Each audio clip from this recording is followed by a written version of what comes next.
کبھی بھی بہرحال رکھ سکتے ہیں، یاد رکھیں، ٹھیک ہے۔ اسی طرح جو ہے وہ کام جو رمضان میں ہم کر سکتے ہیں، روزے کی حالت میں کر سکتے ہیں، جن کو لوگ عموماً مکروہ یا روزے کو خراب کرنے والا سمجھتے ہیں، مطلب غلط فہمی ان مسائل کے تعلق سے لوگوں کو ہوتی ہے اور لوگ اکثر سوال کرتے ہیں، وہ کیا کیا؟ پہلا، بھول چوک سے کھا پی لے تو روزہ نہیں ٹوٹتا۔ لوگ اکثر سوال کرتے ہیں بھول سے کھا لیا، بھول سے کھا لیا، اس لیے کہ آپ صلی اللہ علیہ وسلم نے فرمایا، اور یہ صحیح بخاری کی روایت آپ نے فرمایا، اگر کسی نے روزے کی حالت میں کھا لیا بھول چوک سے تو اللہ نے اس کی تقدیر میں رزق لکھا تھا، اللہ نے اس کو عطا کر دیا، اور اس روزے کی حالت میں بھی اس سے روزہ ضائع نہیں ہوتا، خراب نہیں ہوتا، باطل نہیں ہوتا، کمزور نہیں ہوتا۔ ورنہ بہت سارے لوگ کچھ کھا لیتے غلطی سے اور پھر چلو اب کھا لو، اس لیے کہ کھا لی، اس لیے کہ روزہ اب ہمارا ٹوٹ گیا۔ تو انجانے میں کھانے پینے سے، غلط فہمی میں، مطلب جس کو بولتے ہیں جان بوجھ کر، انسان نہیں ہوئی اپنے دھن میں عادت ہے، کوئی چیز چکھتا ہے، اٹھا لیتا ہے، کھا لینے سے روزہ نہیں ٹوٹتا، فوراً تھوک دے، کلی کر لے اور منہ کو صاف کر لے تو اس کا روزہ انشاءاللہ عزیز باقی اور درست ہے، ٹھیک ہے۔ اسی طرح بہت سارے لوگ پوچھتے ہیں کیا ہم مسواک کر سکتے ہیں؟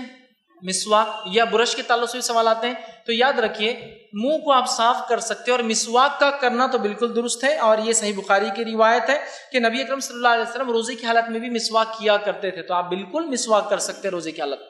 رہا معاملہ برش کا، تو اس معاملے میں یاد رکھیے اگر آپ دانت صاف کرنے کے لیے برش کرتے ہیں تو یہ بھی ہو سکتا ہے، لیکن بہت سارے لوگ پیسٹ ڈال کے کرتے ہیں۔ اگر پیسٹ ایسا ہے جس کا ذائقہ جاتا نہیں ہے بعد میں تو پھر مت کیجیے آپ ایسا پیسٹ جو کلی کرنے سے، رنسنگ کرنے سے نکل جاتا ہے الگ بات ہے، لیکن منہ میں ذائقہ کئی دیر تک آ رہا تھا، پھر تھوکتے تھوکتے آپ پریشان ہو جائیں گے، یاد رکھیں، ٹھیک ہے۔ تو لہٰذا پھر آپ صرف دانت کو صاف کریں، مسواک بہترین ذریعہ ہے دانتوں کو صاف کرنے کے لیے۔ اسی طرح گرمی کی شدت سے اگر سر پر پانی ڈال لے تو اس سے روزے میں کوئی کمزوری نہیں آتی، بہت زیادہ گرمی اور پانی ڈال لیں۔ نبی اکرم صلی اللہ علیہ وسلم ایک مرتبہ روزے کی حالت میں تھے، ایک صحابی کے پاس آئے اور کہا تھوڑا پانی دو، اور آپ نے سر کو بھگایا، تو اس سے پتہ چلا شدت گرمی کی وجہ سے سر کو بھگا لینا، اس میں کوئی برائی نہیں ہے، یا روزے میں کمزوری اس سے نہیں آتی۔ بہت سارے لوگ یہ پوچھتے ہیں کیا روزے کی حالت میں دھوپ کے وقت نہا سکتے ہیں کیا؟ اس لیے کہ پہلے نہا لینا چاہیے، دھوپ کے وقت نہیں، اس لیے کہ پھر تو روزے کی شدت کم ہو جاتی پانی ڈالنے سے۔ آپ کبھی بھی روزے کی حالت میں نہا سکتے ہیں، چاہے صبح، چاہے دوپہر، چاہے افطار سے پہلے، اس میں کوئی مسئلہ نہیں، آپ کو ضرورت ہے تب چاہے آپ نہائیں، ٹھیک ہے۔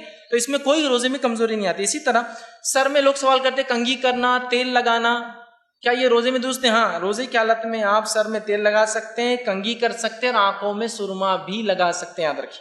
اسی طرح ایک سوال بہت زیادہ کثرت سے آتا ہے جو نوجوان اکثر پوچھتے ہیں کہ وہ روزے کی حالت میں احتلام ہو جائے تو میں کیا کروں؟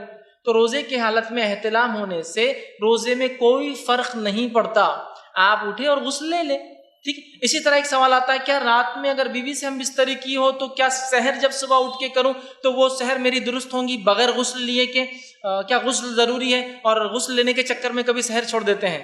تو ماں عائشہ رضی اللہ عنہا نے فرمایا ایک مرتبہ کہ اللہ کے رسول صلی اللہ علیہ وسلم احتلام کی وجہ سے نہیں بلکہ ہم بستری کی وجہ سے، مطلب غسل جنابت آپ پر ہوتا اور آپ اٹھتے، سحر کرتے، سحر کے بعد غسل کرتے اور فجر کے لیے جاتے۔ اس سے پتہ چلا یہ بھی ہے آپ کے پاس، اور اگر سو گئے نیند میں، صبح ہوتا ہے اور نوجوان جن کی شادی نہیں ہوئی سو گئے، احتلام ہو گیا، پورا دن پریشان، اب روزے کا کیا ہو؟ روزے کا کچھ نہیں ہوتا ہے، اس لیے کہ ایک عموماً ایک اصول ہے روزہ کچھ جانے سے ٹوٹتا ہے، کچھ نکلنے سے نہیں ٹوٹتا ہے، ٹھیک ہے۔ تو بہرحال اس سے کوئی فرق نہیں ہوتا۔